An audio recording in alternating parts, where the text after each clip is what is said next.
that's not the way. I know that's not how things are to be.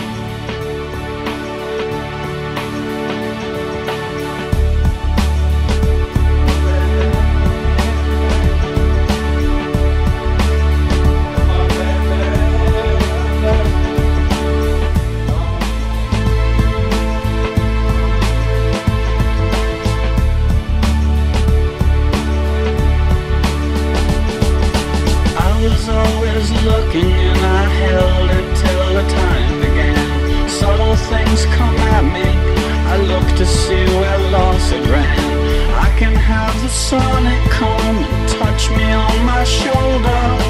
Think of all the things that I could wish that I'd told her. I fly so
of a new kitchen or going to Hawaii, so we went to Hawaii.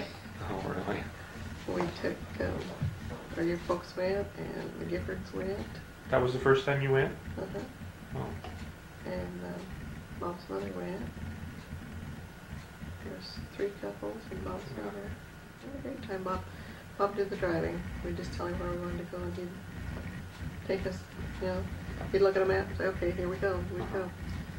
So, and then we went again the year before Deborah was a senior, because he said when she's a senior she probably won't be off doing something else. So we took her and went to Hawaii. She and her father had a deal. She got 2 hours on the beach every day, and then she'd go sightseeing with him, because he liked to go travel. So you didn't go that time? Yeah, I did. Oh, you, okay. I just sat back and let them. So you were just along for the ride. Yeah, I just enjoyed everything. I laid on the beach some with her and traveled around, but they made a deal, so father decided we should take him to Hawaii. So Nice. Bob, Deborah, and Brent and I went to Hawaii.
To Maui, when we took Brent, we went to Molokai because we had never seen Molokai, and it was a disappointment because we rolled up the sidewalk at dusk and nothing to do, so the kids were really anxious to get on the plane the next day and get out of there. So when Brent and Christelle got married, they went to Hawaii, and they made sure they went to Maui because he hadn't got to see Maui. So, but I enjoy. I think if you're going to go, you need to go to all the islands just to see the difference in them. Yeah. But we just have it all. Yeah, because Bobby was a baby, and when we were baptized, because I remember he cried when they baptized us. And then I was pregnant with Barry when we went through the temple at Mesa. So, yeah, we were members before we moved here. In fact, when we were over there in that little house, they made Bob Ward clerk right away. I remember him sitting there writing out all his receipts there at the kitchen table. I don't remember. We'd have to go back and look up all the dates and forgot stuff that tells when they built the building. Well, he was supposedly... See, we were here, and then we built Pitt's house and sold it, or they built Pitt's house and sold it to Pitt to get money to, because then you had to contribute more to the building of the buildings. And then we built the house up here on the corner. It's just cattywampus from the parking lot there, and sold that to get money to build a church, to go into the church. And then Kramer's built their house. The Jespersons were already over there, weren't they? April and Jim. Jim and Doris were already down there. Yeah. And McClellan's built the house where Clay's used to live. McClellan's had that house before Clay's bought it. So when you moved here, what was Bob doing then? Where was he working? He worked for the studio, the Paul Robert Valley Studio. And then... was he a photographer, or...? Yeah. And then he went into President Johnson was president, state president many years ago in San Diego State, Wallace Johnson. And he went to work for him. He was assistant administrator at Quintard Hospital, which is no longer there. And then we moved to Page because the Johnsons and the DeWitts bought up the Dairy Queen. We all moved to Page to work the Dairy Queen and Arizona? up where the Glen Canyon, where they were building the Glen Canyon Dam then. That was before you had any kids? No, we had, when we went up there, Brent was almost 3. Oh. And then when it got to be wintertime, we closed the Dairy Queen because nobody was buying ice cream. Bob worked for the milk company, he delivered milk. And he got a call to see if he wanted to be administrator at Parkway Medical. And I said, yes, we left Page. So he was administrator at Parkway Medical for about 10 years. And then he went into retirement homes, going over to Mesa. All of a sudden I'm blank. He was with him for quite a while. In fact, he helped them as they were building the facility. He was working on getting people into it, that type of thing. So, Regency Park, it's Regency Park. And then he went to Pacific Homes. We had one in Chula Vista and then one in La Jolla and West Nepal. So this is the last place he was working for, Pacific Homes? Yeah. Nicest bunch of people I ever worked for. Really good. Real good to him. They liked him. We liked them. Yeah, Bob liked Christmas. He thought Christmas was his thing. He thought everybody should have everything that they had on their list. And he'd always send out a funny letter to the kids, about what they wanted for Christmas and when their deadline for turning it in was and stuff like that. And everything they put on their list, we made sure we got. The idea was you were supposed to take a couple of things off of them, but he never did. We always got everything that was on their list. Kids and wives and husband. And of course the little grandkids always made out a big long list, and I sort of had to watch him on that. But he just thought everybody should have everything they wanted for Christmas. Yeah. That was the, and not anything too terribly practical. Something that you wouldn't go buy for yourself, or something kind of different, extravagant, maybe even. Yeah. But he liked Christmas. Yeah. He's several times when the Christmas videos he opens a pair of boots for himself. It seems like he really enjoyed getting cowboy boots. Western, anything Western. He liked Western stuff, and his turquoise and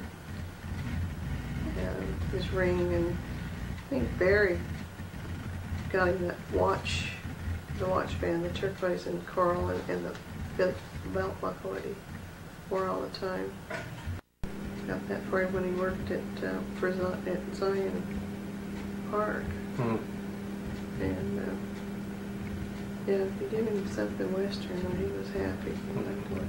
And he used to wear it a lot to work, even. Especially when he was at Parkway Medical, he used to wear his boots on. But he liked his. I've got hats in there now. We had that. Deborah had a parakeet, Duffy. I mean, it wasn't a parakeet; it was a dwarf parrot. And every time he'd molt, I'd save the feathers. So one time Betty Jo Abraham made Bob a hat band and used all those feathers from Duffy. It's still in there, still on the hat. Usually grandfathers are a little bit standoffish, but he... No, they were always all over him. They climbed all over him, and Grandpa this and Grandpa that, and little Kyle. Umpa. So, yeah. Well, let's see. Anytime they build a new building, we'd go to sit. Like when we were Doris and Jim and I, we'd sit on the benches and see how they fit, you know. Yeah. Of course, Doris was short, her legs never touched the ground, so. But I think it was just about the same when they built the State Center over there, that they pulled for a lot of things to get a lot of things that, when we built this building, we got the full basketball court. I said, oh, great. Good thing it wasn't something terribly important. So. Did he like to hunt? Is that what this is No, from here? no, he did Is not this like to hunt. decoration? He would never even shoot a rabbit. Really? His sister. That's not a pleasant story. So. Oh. No. But he was a Western fan. I mean, he liked Oh yeah. the horses and the cowboy hats. and the Anything boots. Western. Yeah. Used to love to go over to Scottsdale and roam around through all those stores in Scottsdale and look at all the Western paraphernalia, and Uh-huh. he liked Western paintings. This Dick Rossi here, I think the people at Casa de Manana gave him. This one Debbie and Charlie gave us one time when we took care of Taryn while they went for a week or so, or a few days. Anyway, they brought that back to us. And then there's another one in the other room that I think that was given to me at one of the places. But I think this is the first one we got. It was down at La Casa. But just like Western stuff. And the boys, when they were young, always wore cowboy boots and cowboy hats and Western shirts and stuff. Like that. Oh, did he enjoy it? Obviously, Brent and Barry, they had motorcycles. Was that kind of a hobby for him too, or did he just let them He get just into let it? them. He wouldn't let them ride them on the street, but he did. He would go with them up to Carlsbad. Mm-hmm. He'd take them up to Carlsbad. Barry used to ride in motocross. Mm-hmm. And Brent tried it, but he was so light he could hardly stay on his motor. You know, Mm-hmm. going over all these bumps. So he was always off the motor. We threatened to put sandbags in his pockets to hold him onto the motor. But yeah, Barry used to ride the motor. And we had a boat. The kids liked to water ski. Thought that was a good family sport. So they all, till Deborah came, and in fact, Brent, I think we sold it before Brent got really big enough to water ski. But Bobby and Barry were quite good. They do the slalom course real well. He liked to go out on the boat. One time they had a real heavy rain and a mudslide at Regency Park, so some of our kids went and helped us shovel mud out of a lot of the apartments where it slid down. He was dedicated to whoever he worked for, and you know. But did he enjoy being bishop? yeah, he enjoyed being bishop. I think probably after about almost got 8 years, he just got tired. Yeah. Was glad to do something else. But I didn't give him much rest, and then probably put him into the state presidency. And we were married in Chapel of the Roses when we married first, and then after we joined the church, then we went to the Mesa Temple. Yeah. Kind of a Millie trip to go on. Cheston's mother and dad owned a motel not too far from the temple. So we stayed in their motel. We went over. It was extremely hot, and the air conditioning in the temple wasn't, they were renovating it or something. And I was very pregnant with Barry. Oh. It was very miserable. Millie's mother was just sure we were never going to come back again, but we did. But you always said, you had to go from here to Mesa to go to the temple. That's a long trek. We've had several campers, and Bob would drive the camper or the motor home. It was great for the kids to travel in. But when it come nighttime, we'd park in a motel, go in and get a motel room. The kids, oh, why can't we stay in the motorhome? You can if you want to, but I'm going to have a nice bed and a nice shower. Did you ever go with us when we went out in the desert to ride motorcycles? Guards used to go. We'd take the motorhomes, and we'd go over to Borrego, and over that area. And if the sand started blowing, Bob would get in the camper, the motorhome, and not come out till it quit. He was not a camper. He didn't like to camp. Barry's the only one of the kids that liked to camp. I remember we went to Arizona that one time together, and it must have been a Thanksgiving, because it seems to me that we had turkey, and I remember somebody had a motorhome, and I don't remember if it was yours. Yeah. At Thanksgiving, the guards and we'd take our motorcycles and go over there. We'd take turkey and all the stuff and eat Thanksgiving dinner over there. Yeah. This was the time when my family went with your family over to Safford and Thatcher. Oh, yeah. My parents had some property over there, and we took motorcycles. We drove in the truck, and I know Brent was there. That wasn't when Mark and Bobby.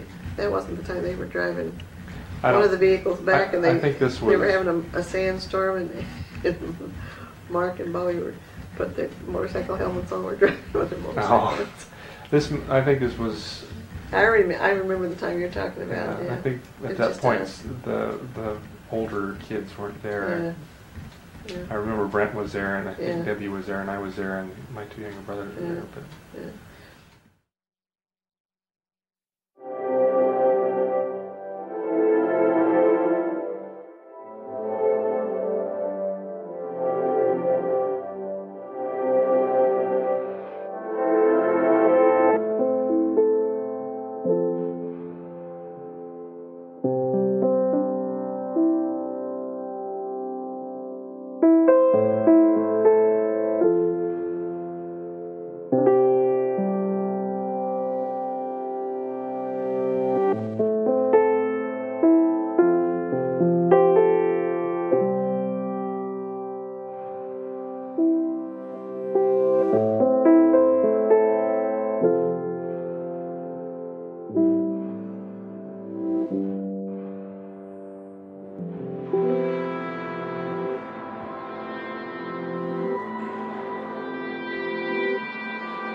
You know, that kids used to, when they go various rooms and take their motorcycles out, like, usually it's, you're not taking your little brother, you know.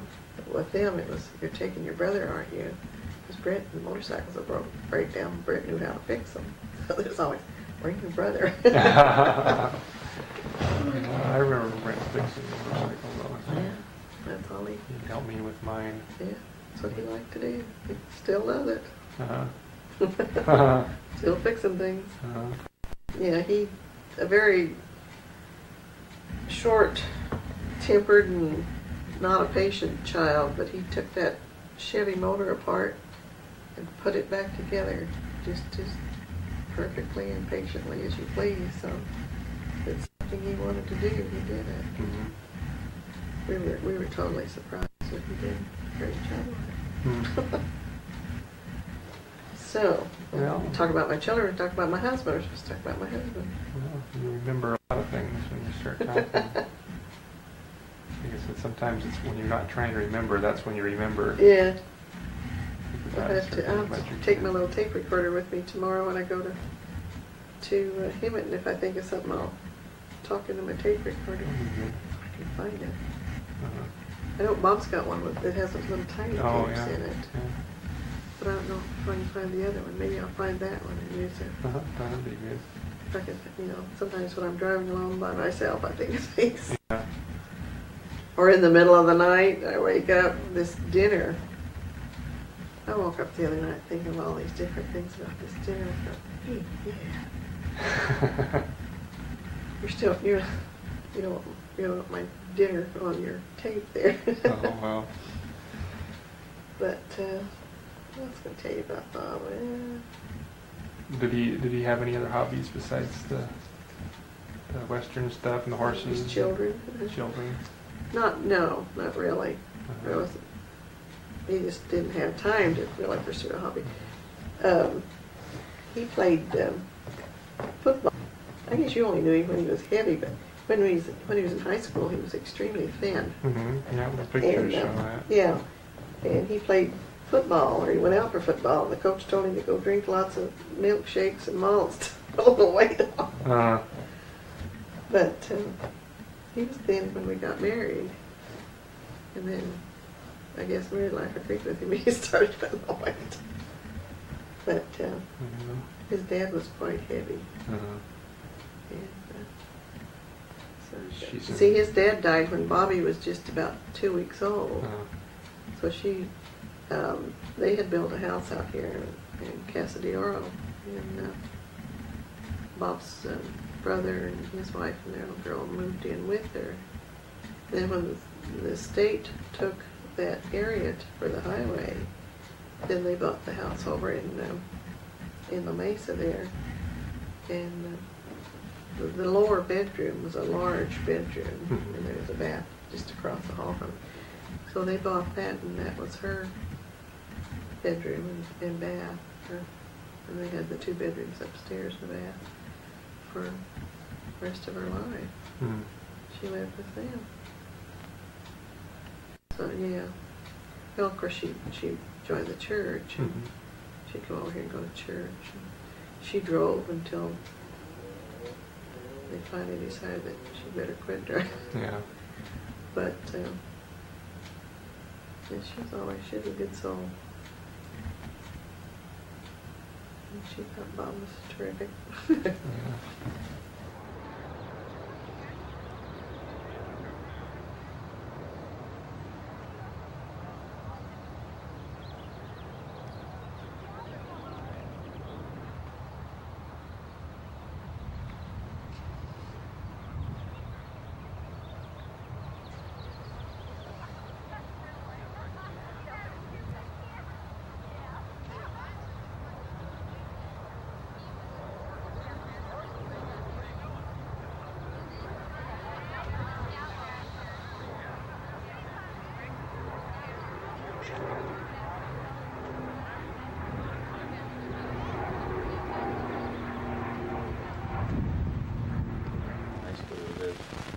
Next door to them, so basically I grew up as neighbors to the Wilkinson family.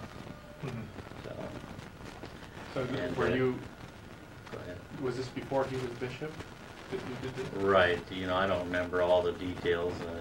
I really, as a youth, you know, we first started attending it over in La Mesa, and then finally this building was built here, and I remember many days and afternoons and evenings and weekends, you know, Saturday being over here with Bob Wilkinson and Jim Jefferson, of course, spearheading this thing and working and building the building and finishing it, and then, of course, having to dedicate it and then being here.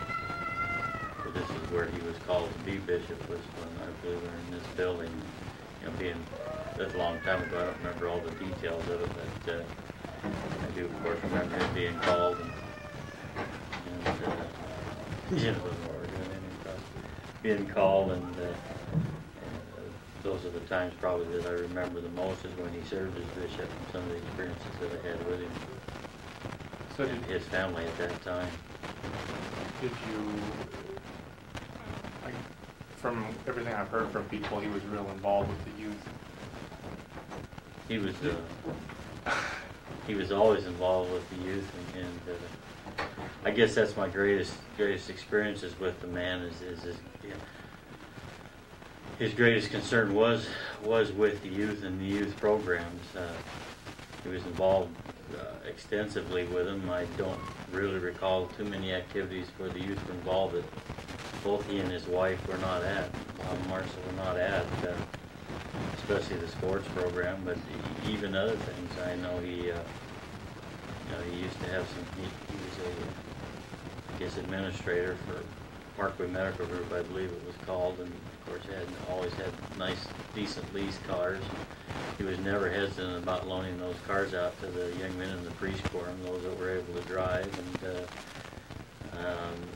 on several occasions, of course, he had purchased, I remember at least one boat, maybe even might even have been two boats involved, and if he wasn't able to take the young men down and go fishing with them, or not fishing, but water skiing or whatever, he would let them, you know, specifically, usually pretty well trusted, you know, Mark Jesperson.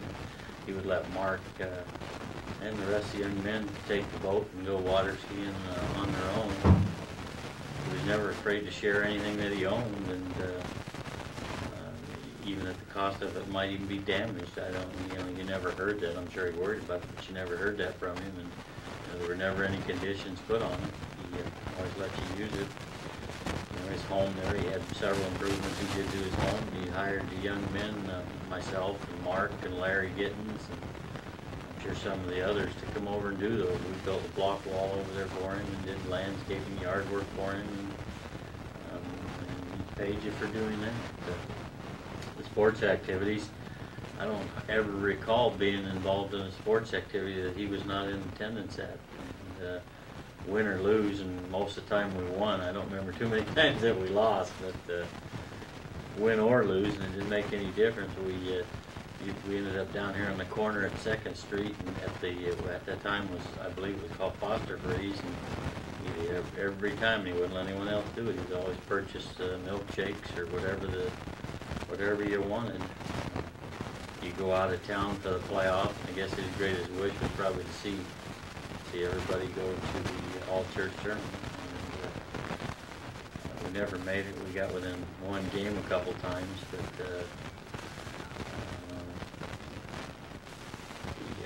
he'd beat all of them. He'd drive all of them. He'd take a carload full of kids, whether he had anything going. And it wasn't always because his boys were involved, because his boys were not always involved in those things.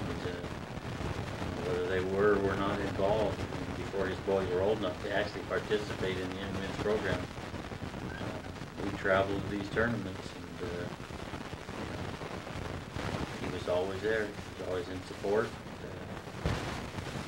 He was as great as could be. I remember a couple times staying home from church on Sunday and being sleeping priested, and he'd come over with the priest for him and wake me up, and we'd have the lesson in my bedroom.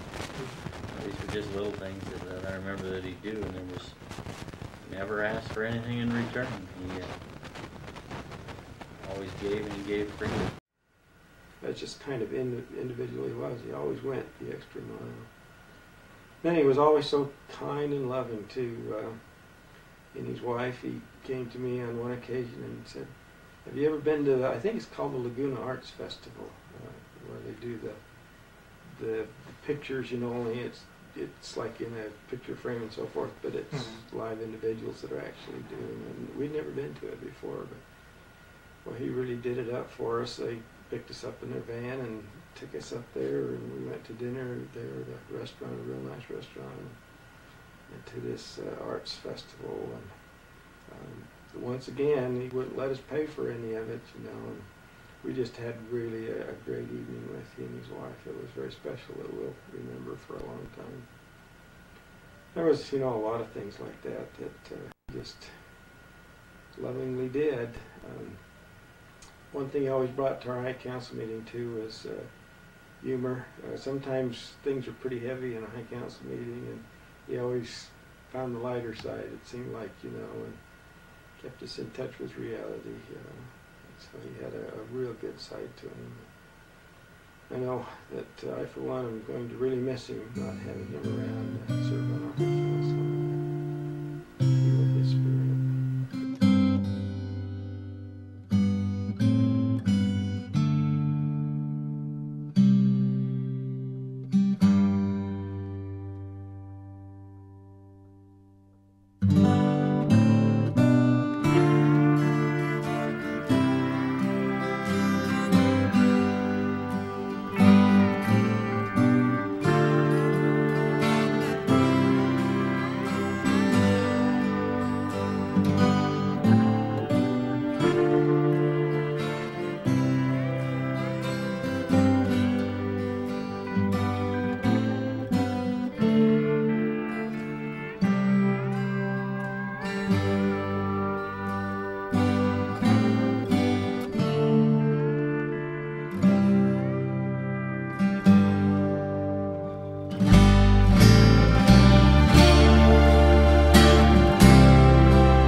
See other people have things that they couldn't afford.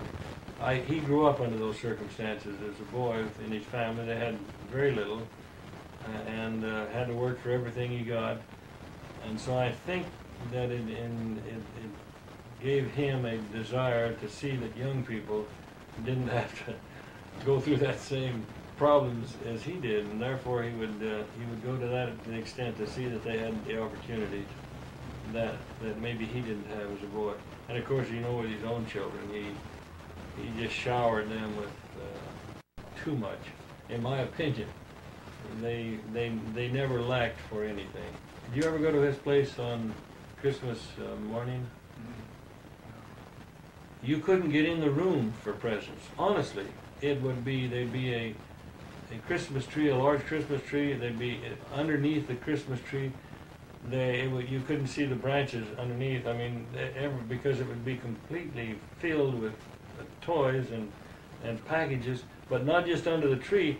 Half the room, literally, you couldn't walk around through the room simply because there was all kinds of toys around. And we couldn't afford that kind of thing for our children, and they always wanted to go up there and see what the Wilkinsons got. So every Christmas morning after they got their toys from our place, well, up they would go to the Wilkinsons to see what they got, and they'd spend the rest of the day up there undoing toys and playing with them. I repeat, he was a man of character. By that I mean a great, honest man of character. I can recall when there would be certain policies that needed to be made, not necessarily to do with the church work itself, but maybe with some way that money could be made and not in a bad way, but maybe by taking a certain advantage of someone else, you could make more money than they could, or they wouldn't be able to. And I'd talk it over with Bob, and in something that he was asked, we were discussing, and if anything came up that seemed to be in any way the wrong thing to do, slanted in any way, if it had even one shadow of the wrong thing, Bob would say, we can't do that, I can't do something like that. Almost to the point where sometimes I thought, well, my gosh, we could do that and we would be able to gain, but then we'd look at it closely and see that it might hurt somebody else. And so that would be, he'd be the first one to say that we can't do that. That just isn't right. And I admired him for that, because he was honest to the, right down to those, completely, really honest. And I don't know that she mentioned she may, but he would buy her dresses and, you know, things of that type. I never bought a dress in my life for my wife for the simple reason she wouldn't accept it if I did. In other words, she wanted. Our tastes are different. She wanted to buy her own, and so she did that. But he'd bring home half a dozen dresses for Marcia, and she'd be just delighted. And anything else she wanted, he'd buy for her. Oh. But that's a trait that many men don't have, for the simple reason that they can't please their wife. At least I wouldn't be able to please her. She'd take it all back and trade it in. But anyway, he was that way. He'd buy things for her and bring them home. Again, as a friend, he would do anything for you and for us. We tried to reciprocate, but you can never keep up with him. Regardless of what you did for him, he was doing more for you than you could do for him. And he was a loyal, trustworthy, honorable friend. I could not praise him too highly, honestly. He was one of, in my opinion, he was a man of great stature, and one who anybody, if they knew him, would admire him for his I'm trying to think of the right word. We love him His dearly. loyalty. We loved him dearly, actually. I cannot think of anybody that I was closer to, maybe more than, probably as close maybe with Glenn Richardson, because he was a very close friend. We brought Glenn and his family into the church. We almost did that to Bob, but Paul Chessman beat us to it. I don't know. Because we went to school together. Paul Chessman actually kind of got us to going together. And now we just started going out, going to different activities together, and just kept going. Mm-hmm. And finally he said to me, asked me if I'd marry him, and I said, well, I don't know. And he said, if you don't marry him, I'm going to join the Air Force. And I said, okay, then I'll marry you. So I wouldn't go in the Air Force. So we just went to school together and went out together in school. And did. How old were you when you got married? How old was I?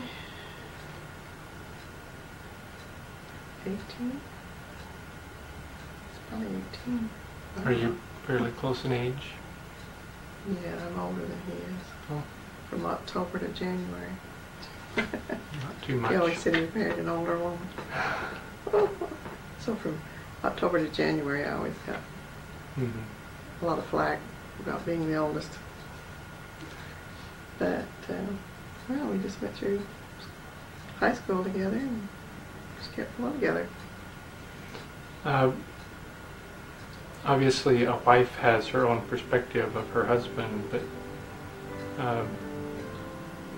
what kind of a person was he?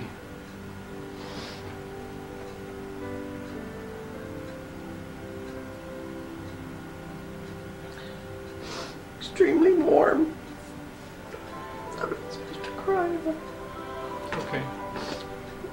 Extremely generous.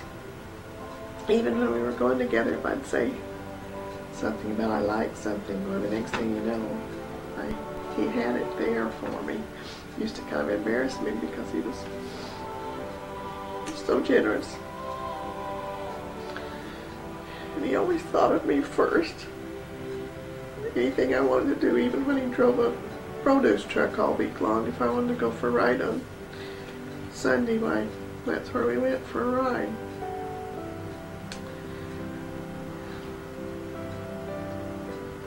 It was just always everybody else first instead of him.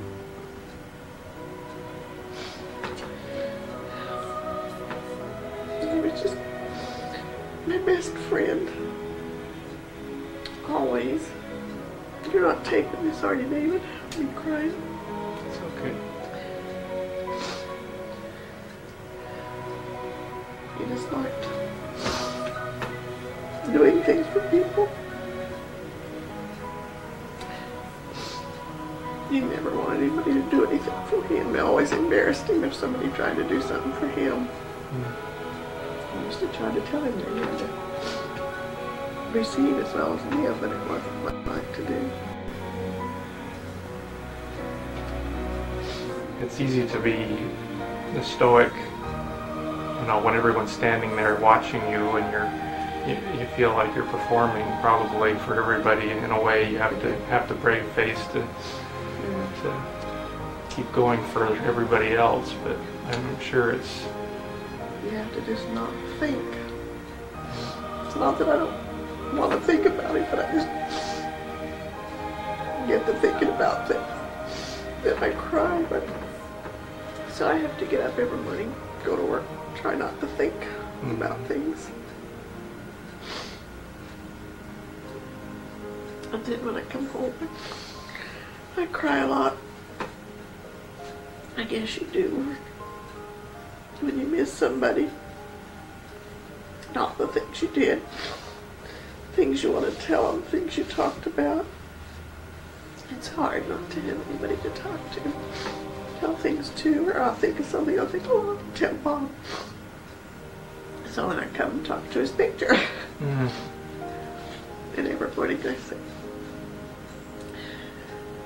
when I start to leave, I say, goodbye, dear, or hello, dear, because I always, when he'd drive up, I'd open the door and I'd say, hi, dear. He'd say, hi, boy. And it's just hard to, when you're that close, not to have them.